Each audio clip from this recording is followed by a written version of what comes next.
Olá, você está no canal Um Conto por um Ponto. Eu te convido a curtir, a comentar, a compartilhar e se inscrever no nosso canal. Meus pais viviam se pegando, se batendo por conta do ciúme excessivo. E em uma dessas brigas, o carro perdeu o controle e os dois acabaram falecendo no local. Eu estava com 14 anos e o meu irmão com 10, quando tudo isso aconteceu. E foi um desespero total para nós. Apesar de todos os problemas que eles enfrentavam, os nossos pais eram pessoas incríveis, amorosas e carinhosas. E para mim e para o Tiago, aquilo foi o fim do nosso começo. O meu irmão não soube lidar com a morte dos nossos pais. E por anos ele parou de falar e se fechou em um mundo só dele. Eu precisei lidar não só com a perda dos nossos pais, mas também com a ausência viva do meu irmão. O Tiago não queria mais brincar, não queria mais ficar perto de mim. Ele passava dia e noite no quarto, deitado na cama, olhando para o nada. E eu chorava porque eu queria o meu irmão de volta, já que os meus pais definitivamente não iriam mais voltar. E fomos morar com a nossa avó, a dona Eulália, uma mulher incrivelmente forte e batalhadora, que criou os seus 7 filhos sozinha, desde que o meu avô partiu, quando eles ainda eram pequenos. Além disso, ela cuidava do nosso tio Moacir, que tinha deficiências visuais e intelectuais, e dependia totalmente dela. E para nossa avó, não existiam desafios grandes demais. Mesmo quando tudo parecia difícil, ela sempre mantinha um sorriso no rosto e nos dizia que tudo ficaria bem, porque amanhã era um novo dia. E sabe, a minha avó não teve tempo para parar e lamentar a perda da filha mais nova. Ela precisou guardar a sua própria dor e cuidar não só de mim, mas também da mãe do meu pai, que caiu em uma profunda depressão. Todos os dias a minha avó ia à casa da dona Guilhermina para oferecer apoio, conforto e lembrá-la de que haviam muitas pessoas dependendo delas. E a presença dela foi crucial para ajudar a mãe do meu pai a superar aquele momento difícil. E ajudou por um bom tempo, viu? Mas a vovó Guilhermina deixou de gostar de viver e foi adoecendo aos poucos até que, infelizmente, ela se foi. Mas a vovó Eulália permaneceu. E vendo que o Tiago não reagia, a minha avó procurou ajuda várias vezes e sempre ouvíamos a mesma resposta. Logo o trauma dele vai passar, ele vai voltar ao normal. É só questão de tempo. E nós ficamos esperando esse tempo chegar. E um dia, enquanto tomávamos café, o Tiago finalmente voltou. Bom, a minha avó arrumou um emprego para mim em um mercado perto de casa, dizendo que o trabalho me faria bem. E realmente fez. Foi tão positivo que eu decidi fazer cursos porque onde eu trabalhava havia muitas pessoas mais velhas, mais centradas na vida e que me fizeram pensar no futuro. E o Tiago, com 13 anos, acabou fugindo de casa e nos deixando completamente desesperados, sem saber onde procurá-lo, até que descobrimos que ele estava morando na casa de um homem. E a minha avó, com aquele jeito dela, foi até lá e conversou com o meu irmão. Mas ele estava decidido a não voltar para casa. E com pouca paciência para aquela conversa, ela disse que ele não tinha escolha e o trouxe de volta arrastado. Porém, o meu irmão não estava afim de paz e ele começou a ter comportamentos estranhos, gritando dentro de casa, quebrando copos e pratos e até agredindo o meu tio, deixando marcas no corpo dele. Tudo porque a vovó o proibiu de sair de casa. E sabe, conversando com a minha avó, ela confessou não saber mais o que fazer com o Tiago, porque ele estava muito rebelde. E eu sugeri que ela o deixasse ir, porque já que em casa ele não estava aprendendo no amor, na rua talvez ele poderia aprender na dor. Mas a vovó achou um absurdo a minha ideia, dizendo que nunca teria coragem de deixar o Tiago solto por aí. E eu argumentei que era o melhor a fazer e que quando ele sentisse na pele as consequências, certamente voltaria arrependido. E com tantas responsabilidades como cuidar do meu tio e vender as suas cocadas e quebra-queixos na rua, a minha avó acabou deixando o Tiago ir, já que aquela era a sua vontade. E o meu irmão foi morar com esse tal de Giba, parou de estudar e os dois andavam sempre juntos, inseparáveis.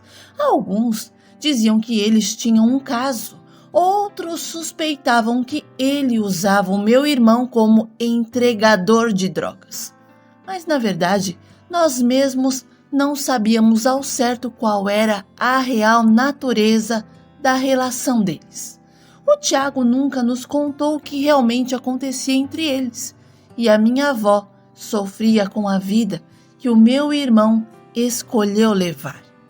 Enfim, mudei de emprego e entrei em uma empresa como técnico eletrônico industrial. E foi uma mudança significativa na minha carreira, e eu fiquei muito animado com a nova oportunidade que a vida me proporcionou. O meu desejo era poder proporcionar mais conforto para minha avó, para o meu tio e para mim também. Afinal, todos nós merecíamos. E graças a Deus eu pude fazer algo pela vovó que tanto fez por nós. A minha avó já estava mais cansada e debilitada, pois a idade estava chegando. Então eu pedi para ela parar de trabalhar e se concentrar apenas em cuidar do meu tio, já que dava bastante trabalho, e disse que o restante eu daria um jeito quando eu chegasse do meu trabalho. Mas a vovó era esperta e fazia tudo rapidinho, e quando eu chegava em casa, tudo já estava pronto. Olha, os meus tios raramente nos visitavam, e quando apareciam, era porque precisavam de dinheiro. Eles tinham o hábito de pegar dinheiro emprestado da vovó e nunca devolver. E eu achava isso extremamente injusto, pois o que ela recebia da aposentadoria e das vendas de suas cocadas mal dava para ela se sustentar. Mesmo assim, ela nunca se recusava a emprestar. E um dia eu tive que ser franco e disse a eles que não era justo o que faziam. E expliquei que a vovó tinha os seus próprios gastos e que nenhum deles se importava. E disse também que se realmente eles amassem a mãe, em vez de tirar, eles a ajudariam. E desde esse dia os meus tios pararam de pedir dinheiro emprestado para a vovó. Bom, eu tive algumas namoradas, mas me apaixonei mesmo foi pela Elisângela, que era alguns anos mais velha do que eu. Ela já era mãe de 2 crianças e teve medo de se envolver comigo, dizendo que eu era apenas um garoto e que os garotos só queriam brincar com os sentimentos de mulheres mais velhas.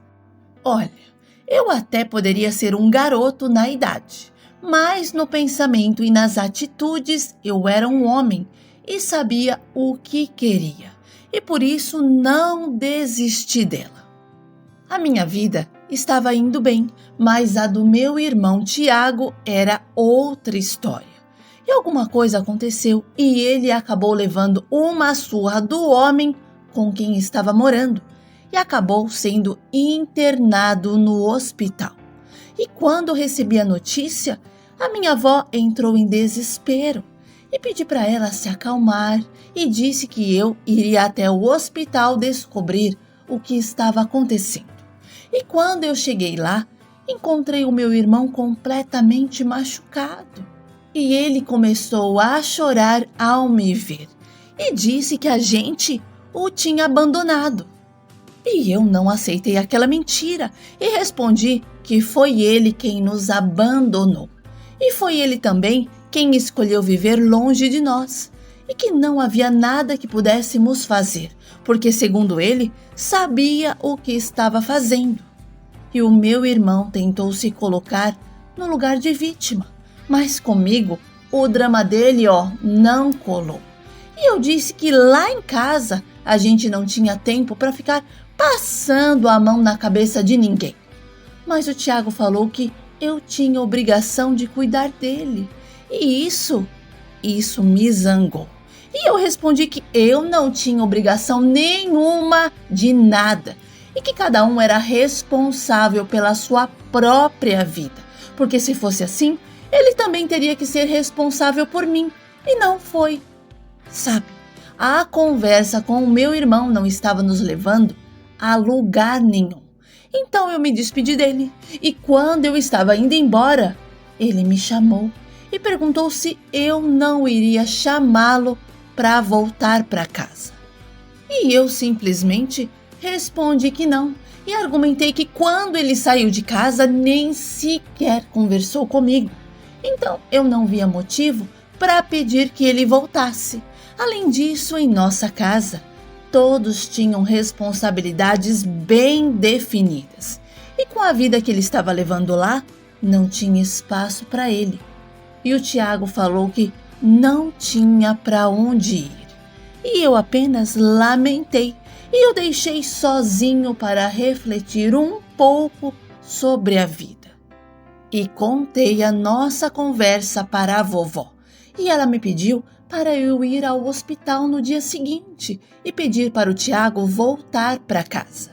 E eu relutei, não queria dar aquele gosto a ele e sugeri à vovó que deixássemos ele pensar que não estávamos nem aí para ele, pois talvez assim ele pudesse refletir e mudar. E foi exatamente isso que eu fiz. Visitei o meu irmão mais uma vez e evitei tocar no assunto, mas foi ele mesmo quem o tocou e pediu para eu conversar com a vovó, dizendo que estava disposto a mudar e a fazer tudo diferente. E disse que a vida nas ruas era dura e solitária, sem compaixão, e que ninguém tinha compaixão de ninguém. E chorou ao afirmar que se os nossos pais estivessem vivos, ele não estaria naquela situação. E eu respondi ao Tiago pedindo para que ele parasse de usar os nossos pais como justificativa para suas escolhas erradas, pois ambos havíamos perdido os nossos pais, mas cada um optou em seguir o caminho diferente.